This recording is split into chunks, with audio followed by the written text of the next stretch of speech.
Entrevista.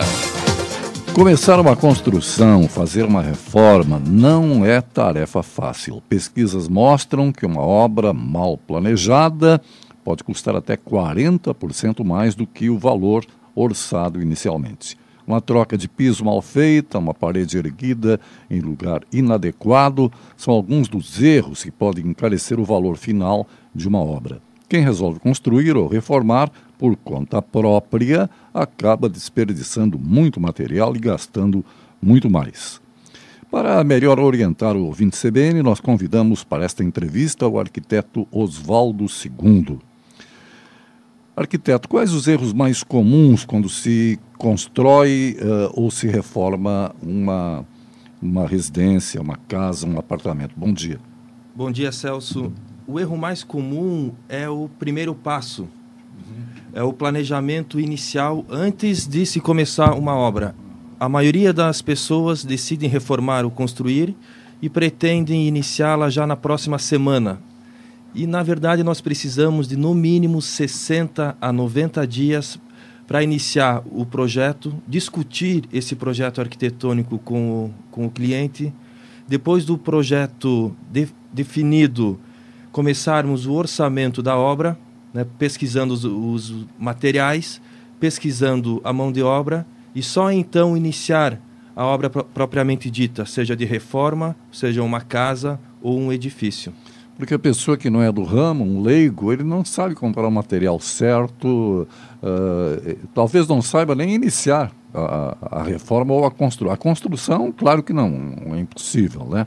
Agora, se ele contratar pedreiros e não um arquiteto, é um erro também? É um dos principais erros também. A função do arquiteto é conceber ambientes. Ele vai resolver o problema de ambiente para aquela família, para aquelas pessoas. Se precisa um ambiente mais integrado ou mais compartimentado, um ambiente maior ou muitas vezes um ambiente menor também, o arquiteto que vai identificar esse problema e vai fazer um projeto de acordo com as reais necessidades daquela pessoa. Oswaldo, e um dos erros, economizar em mão de obra também é? Quer dizer, vamos comprar o mais barato, que o mais barato, né, resolve, às vezes não resolve, né? Na maioria dos casos, o barato sai caro. A mão de obra mal qualificada vai desperdiçar material. Às vezes, as obras podem sair até de 60% a 70% mais caras só na mão de obra, né, com muito desperdício de material e obra mal feita, mal acabada. Então, fica um ambiente ruim de se viver ou de se trabalhar. Então, a melhor forma de se contratar a mão de obra é verificando os trabalhos executados anteriormente com essas pessoas que vão executar a obra. E você, como arquiteto Oswaldo II, trabalha sozinho, integra uma equipe, é contratado através de uma empresa, participa de uma empresa? Como é que a pessoa chega num arquiteto? Bom, o nosso escritório especificamente se chama Oswaldo II Arquitetos Associados. Nós temos uma equipe de arquitetos e engenheiros. Trabalhamos há 11 anos em Blumenau. A melhor forma de se contratar um arquiteto é por indicação. Tá? Então, procurar alguns amigos ou alguns vizinhos que já construíram, verificar a contratação desses arquitetos junto a essas pessoas e se a experiência foi produtiva, foi válida ou não. O arquiteto apresenta um projeto e executa a obra, monitora, chefia ou passa para uma outra pessoa? São duas etapas distintas. Uma é a execução do projeto e a segunda etapa é a execução da obra. Pode ser feito pelo mesmo profissional, pelo mesmo arquiteto, ou pode ser feito por pessoas diferentes. Bom, e os profissionais a partir do arquiteto, os pedreiros, auxiliares, enfim, a construção civil está em alta no Brasil inteiro, não é diferente aqui, né? Está em alta. Há uns 5 anos ela deu um passo muito grande. Estamos com materiais com qualificação melhor. A mão de obra, embora nós tenhamos fama da mão de obra ser pouco qualificada, mas aos poucos, com treinamentos, com cursos, nós estamos tendo uma mão de obra melhor. Mas sempre é importante toda a execução e a mão de obra ser fiscalizada por um arquiteto ou um engenheiro. O Sinduscom, juntamente com o Senai, em parceria, já há 2 anos, tem uma escola da construção civil, que forma pedreiros, aquelas pessoas que assentam azulejos, auxiliares de pedreiro. É uma iniciativa que você considera válida aqui para Blumenau? Muito interessante a iniciativa do Sinduscon, com essa qualificação da mão de obra, não só para Blumenau, mas como para o estado inteiro e para o Brasil inteiro, deveriam ter essas qualificações. Qualifica não só a obra pronta, até como a família daquele pedreiro, né, daquele mestre de obras, ele vai ter uma profissão melhor e vai poder dar uma melhor qualidade de vida para a sua família. Hoje, os salários já melhoraram para pedreiros, auxiliares e assentadores de azulejos e pisos, enfim, porque são vários profissionais que atuam numa edificação, né? Sim, para mão de obra qualificada, que tenha uma boa referência, o salário está ficando cada vez melhor e cada vez tendo mais trabalhos também. Por isso que é importante a gente planejar o início da execução das obras. Muitas vezes a gente não encontra o profissional disponível. Ele vai poder iniciar uma obra daqui a 40 dias, a 60 dias, porque é um profissional que está bem requisitado naquele momento. Estou ouvindo aqui o arquiteto Oswaldo II. Oswaldo, a mulher da construção civil, Jorge Estrela, quando estava na presidência do Sinduscon, ele está na diretoria ainda, me deu a informação aqui que com certeza surpreendeu muita gente. Mulheres na construção civil. É para a etapa final, disse ele, você agora confirma ou não, elas são mais atenciosas, têm o toque feminino, por exemplo, na colocação de um azulejo, de um assentamento de um piso, faz a diferença? Faz. Alguns anos atrás, nós não víamos as mulheres, né, as mulheres em obra, e cada vez mais elas estão mais presentes. E elas são mais perfeccionistas, são mais delicadas. O próprio canteiro de obras fica com um aspecto melhor, tendo as mulheres trabalhando ali. Me chamou a atenção ouvindo, na semana que passou, sobre a crise americana e também o dólar baixo no Brasil, um especialista aqui em economia citando que estamos comprando, importando pisos, não é, da China, quando aqui nós temos, nessa área da construção civil, empresas importantes e mundialmente conhecidas. Como é que é isso, hein? Como é que você vê essa parte, arquiteto? Olha, é muito difícil comparar os preços, né, do mercado chinês com o mercado brasileiro. Não vou dizer que tenha peças ruins vindas da China. Na hora de adquirir algum produto, né, vindo de lá, é importante o consumidor final verificar a garantia desse material quanto ao uso, quanto ao desgaste e principalmente quanto à reposição. Então, muitas vezes se compra um porcelanato, algum piso, algum revestimento num determinado lote e dali 3, 4 meses esse lote ou esse modelo de piso não vem mais para o mercado brasileiro. Então, alguma reposição de alguma pequena área fica um pouco complicado. Comprando daqui, nós temos aqui perto mesmo de Blumenau, pelo menos não tão longe, a Porto Belo, né?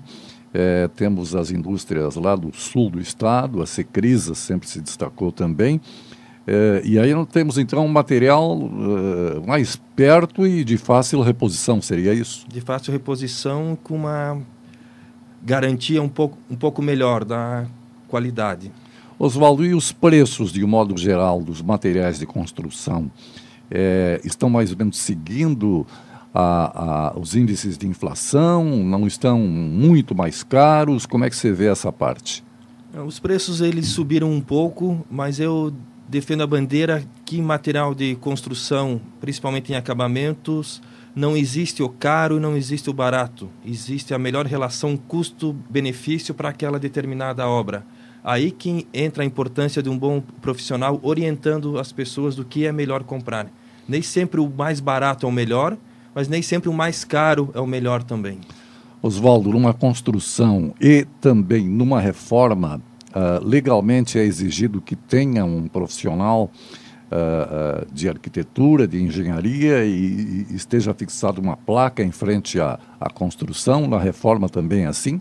Sim, para toda reforma ou construção há necessidade de um profissional registrado no CREA responsável por essa obra.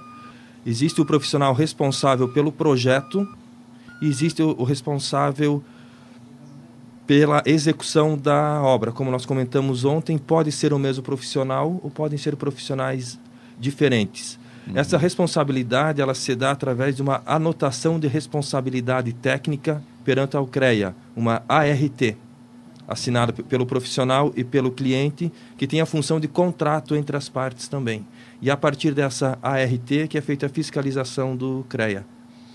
Depois do projeto apresentado para o cliente e aprovado, aí começa aquela tramitação também de alvará e outras condições legais. É a empresa de arquitetura que faz isso? É o cliente diretamente ele? Como é que é essa parte, hein, Oswaldo? Sim, depois de várias apresentações do projeto para o cliente, a gente costuma apresentar o anteprojeto e discutir com ele as alterações, né, as mudanças que tem nesse projeto para melhor satisfazer as suas necessidades. Depois desse projeto aprovado, é desenvolvido o projeto legal, o projeto que vai para aprovação nos órgãos competentes, meio ambiente, prefeitura municipal, corpo de bombeiros. Há necessidade de várias informações técnicas e documentação, que é importante o acompanhamento de um profissional. Oswaldo, nós estamos com um tempo chuvoso, o rio estava às 9 horas com 5 metros e 36 centímetros, não é? A partir de 8 metros fica em estado já de emergência, a partir de 6, estado de alerta. Eu conversei na abertura do programa com o diretor da Defesa Civil de Blumenau. Nós teremos a informação daqui a pouco do nível do rio de novo, o rio Itajaí, sua aqui em Blumenau. Agora, isso eu registrei apenas como informação para quem não ouviu, mas esse nosso solo aqui de uma cidade que geograficamente, não é? Tem acidentes, tem os morros, as encostas, essa parte que dizem será o centro de Blumenau. A cidade vai crescer para a zona norte. Aquela parte dos terrenos, a parte arenosa, como é que é? Isso é com um geólogo ou vocês têm essas informações e fazem análises também? Muito bem lembrado, Celso. Essa análise do solo é um item que muitos clientes eles deixam passar. O solo ele pode alterar de uma quadra para outra, de um lote para o outro lote ou até no mesmo terreno. Então, antes de se iniciar o projeto de fundação, o projeto estrutural de fundação de determinada obra, seja de uma simples casa ou de uma simples ampliação, há necessidade de ser feita uma sondagem do terreno. E através dessa sondagem, a gente vai verificar a qualidade do solo e a sua resistência para definir o melhor sistema de fundação, seja com estaca, seja com sapata, ou seja com radier. Uhum. Isso pode, dependendo das condições do solo, encarecer ou não uma construção, né? Pode encarecer uma construção ou pode até inviabilizar a mesma se nós tivermos um solo com muito pouca resistência. Às vezes é melhor partir para um outro terreno mais adequado para uma edificação, é isso? Muitas vezes acontece. Nos terrenos próximos à BR-470, perto de Ilhota, Gaspar, pela experiência que a gente tem, são solos muito ruins. Então, a gente precisa de um sistema de fundação especial ali. Então, conforme o tipo de obra e o tamanho de obra, pode até inviabilizar ou demandar um investimento maior para viabilizar determinada obra. Nas regiões ali das Itopavas, Fortaleza, como é que é, assim, no geral, a condição do solo? No geral, se viabiliza qualquer tipo de obra nessas regiões. Uhum. Cimento era uma coisa que, no tempo da inflação alta, eu sempre volto a lembrar isso. Os mais novos nem lembram, os mais velhos, sim. O preço do cimento era colocado uma lousa, num quadrinho negro, Porque de manhã era um preço, detalhes era outro. Você lembra disso, né? Ou você era ainda garotão, mas deve lembrar disso, né? Lembro perfeitamente.